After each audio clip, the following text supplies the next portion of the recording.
প্রিয় দর্শক, চ্যানেল 16 আপনাদের সবাইকে সাদর আমন্ত্রণ জানাচ্ছি। আজকের এই ভিডিওতে দেশের খেটে খাওয়া মানুষ, শ্রমজীবী মানুষের জীবন জীবিকা কিভাবে চলছে সেই বিষয়টি নিয়ে কথা বলবো। তার আগে একটু বলে নিই, কিছু কথা বলছি। আমাদের মাননীয় প্রধান উপদেষ্টার প্রেস সচিব যিনি আছেন শফিকুল আলম, তিনি একটি চমৎকার কথা বলেছেন এবং সেটা নিয়ে এখন দেশব্যাপী গবেষণা চলছে।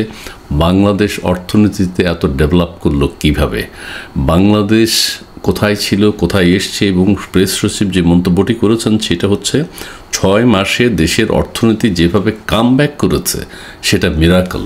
6 মাসে দেশের অর্থনীতি যেভাবে কামব্যাক করেছে সেটা মিরাকল, সত্যি মিরাকল। দেশের মানুষ এখন আনন্দে খুশিতে আত্মহারা এবং তারা ভাবছে ঘরে ঘরে কিভাবে মানুষের কর্মসংস্থানের ব্যবস্থা হয়ে গেল। গাজীপুরে কিভাবে এত নতুন নতুন মিল ফ্যাক্টরি তৈরি হলো, নারায়ণগঞ্জে কিভাবে এত মিল ফ্যাক্টরি তৈরি হলো, ইপিজেডগুলো কিভাবে এত সচল আছে, চালু আছে। মানুষ এখন পণ্য সামগ্রী কিনতে তাদের আর কোনো অসুবিধা হয় না। তাহলে তাদের ছেলে সন্তানরা এখন নাকি ভালো স্কুলে পড়াশোনা করছে এবং তারা বই, ফেব্রুয়ারি মাস যাচ্ছে, আচ্ছা স্কুলের পাঠ্যপুস্তক তো এখন ছেলেমেয়েরা মনে হয় এখনও পায়নি। আচ্ছা যদি পেয়ে থাকে আপনারা জানাবেন, আর না পেলে এটা খুব দুঃখজনক। তো আমাদের প্রধান উপদেষ্টা প্রেস সচিব যে কথাটি বলেছেন সেটিকে কিন্তু আমলে নিতে হবে এবং তিনি দেশবাসী চান যে শফিকুল আলম সাহেব থাকুন, তিনি এইভাবে কথা বলুন, তাহলে মানুষের তার বিষয়গুলো নিয়ে আলোচনা করতে সুবিধা হয় এবং দেশের মানুষ তার কথা নিয়ে গবেষণা করেন। তিনি যখন এই প্রেস কনফারেন্সে আসেন তখনই তিনি ভালো ভালো কথা বলেন, সুন্দর সুন্দর কথা বলেন, যেগুলো নিয়ে মানুষ বিস্তারিত আলোচনা করতে পারে, বেশ কিছুদিন ট্রল করতে পারে ওনার বক্তব্য নিয়ে। ইনি এখন যে কথাটি বলেছেন সেটা আবারও বলছি, 6 মাসে দেশের অর্থনীতি যেভাবে কামব্যাক করেছে সেটা মিরাকল। এটা যেমন আছে, পাশাপাশি একজন কোরিয়ান অ্যাম্বাসেডর তিনি কি বলেছেন সেটাও আপনাদের সামনে বলবো।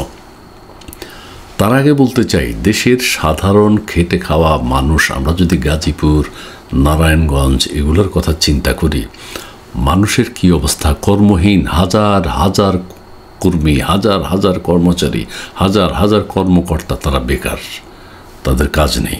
কি বেক্সিমকোর সে অন্যায় করছে, তার যত মিল ফ্যাক্টরি ইন্ডাস্ট্রি আছে সব বন্ধ করে দিতে হবে, এখন বন্ধ করা হচ্ছে। নারায়ণগঞ্জে কার কার ইন্ডাস্ট্রি আছে, কে কে আওয়ামী লীগ করতো বা ভিন্ন মত পোষণ করতো, তাদের সেগুলো জ্বালিয়ে দাও। জ্বালিয়ে দিলে মালিক তো এখন জেলে আছে, তার সাজা হবে যদি কোন অন্যায় করে থাকে। কিন্তু সেখানে যে হাজার হাজার কর্মচারী চাকরি করত, জীবন জীবিকা তাদের পরিবারগুলো সেভাবে স্বাচ্ছন্দ্যে চলতো যেভাবেই হোক, তারা এখন কোথায়? তারা এখন পথে বসেছে, তাদের এখন কাজ নাই। দেশের চুরি ডাকাতি এত বেড়ে গেল কেন? মানুষের ঘরে খাবার নেই, মানুষ রাস্তায় নেমেছে। গাজীপুরে হাজার হাজার শ্রমিক কর্মচারী বেকার। বেক্সিমকোর ফ্যাক্টরি আছে সবগুলো বন্ধ প্রায়।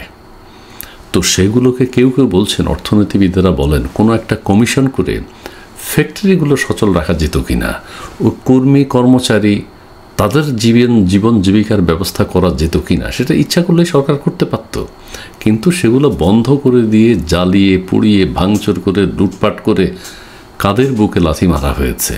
সাধারণ শ্রমজীবী মানুষের বুকে লাথি মারা হয়েছে, যেটি কোনোভাবেই কাম্য নয়। এবং দেশের মানুষ যে কী কষ্টে আছে, প্রথম আমরা কিন্তু সাধারণ মানুষের বেশ বক্তব্য শুনতাম বাজারে গেলে বা অমুক জায়গায় গেলে, রিক্সা চালকদের। এখন কিন্তু তারা কথা বলে না। আবার তার মানে কি তারা ভালো আছেন? অবশ্যই না। মানে তারা কথা বলেছে অতীতে 3-4 মাস আগে, এখন কার কাছে বলবে, কিভাবে বলবে, কে শুনবে তাদের কথা? তারা এখন চুপ হয়ে গেছেন, তাদের ঘরে আছেন। আমাদের বাংলাদেশে নিযুক্ত কোরিয়ান রাষ্ট্রদূত কী বলেছেন সেটা একটু আপনাদের সাথে শেয়ার করতে চাই। তিনি বলেছেন, এটা শুধু তার কথা না, মানে সকল দেশের রাষ্ট্রদূতদের চিন্তাভাবনাই কিন্তু এরকম। রাজনৈতিক অনিশ্চয়তা বাংলাদেশে সমস্যা সৃষ্টি করছে কোরিয়ান রাষ্ট্রদূত।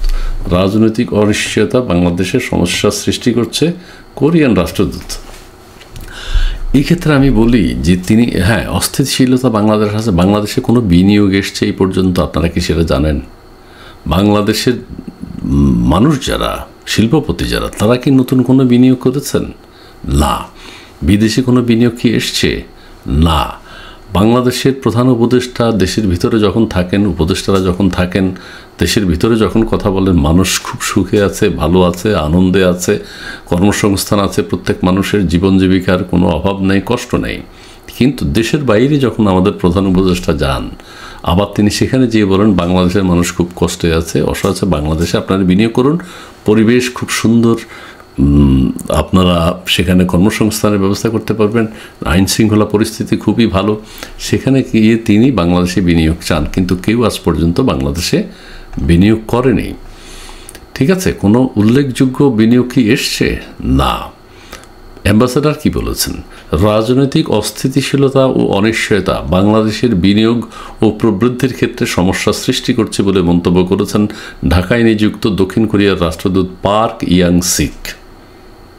এটা শুধু একজনের বক্তব্য না, রাষ্ট্রদূত বলেন সুশাসন, স্বচ্ছতা ও জবাবদিহিতা নিশ্চিত যে কোনো রাষ্ট্রের জন্য জরুরি। পারস্পরিক সম্পর্ক উন্নয়ন ও বিনিয়োগ বৃদ্ধির জন্য রাজনৈতিক স্থিতিশীলতা নিশ্চিত করতে হবে। তার মানে হচ্ছে বাংলাদেশে রাজনৈতিক স্থিতিশীলতা নেই। বাংলাদেশের যে অস্থিতিশীল পরিবেশ সেটা আপনারা, আমি, আপনি, সাধারণ মানুষ, দেশের বাইরের মানুষ সবাই কিন্তু জানে। কাজেই বাংলাদেশকে স্থিতিশীল করতে হবে, বাংলাদেশের মানুষের কর্মসংস্থানের ব্যবস্থা করতে হবে। যে প্রতিশ্রুতি তারা দিয়েছেন, এই মিল ফ্যাক্টরি জ্বালিয়ে পুড়িয়ে ছারখার না করে, মিল ফ্যাক্টরি বন্ধ না করে সেগুলো কীভাবে সচল রাখা যায়, সাধারণ শ্রমজীবী মানুষের কথা চিন্তা করে আমাদের বর্তমান অন্তর্বর্তী সরকারকে সেটি চিন্তা করতে হবে যেই কয়দিন তারা আছেন।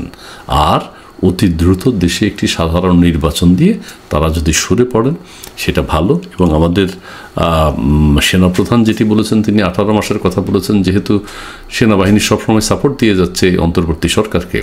আমাদের প্রধান উপদেষ্টাও সেই কথাটি বলেছেন, তিনি যেন ডিসেম্বরের মধ্যে নির্বাচন দিয়ে তার কথাটি ঠিক রাখেন। দেশবাসীর এটিই আন্তরিক চাওয়া। ধন্যবাদ।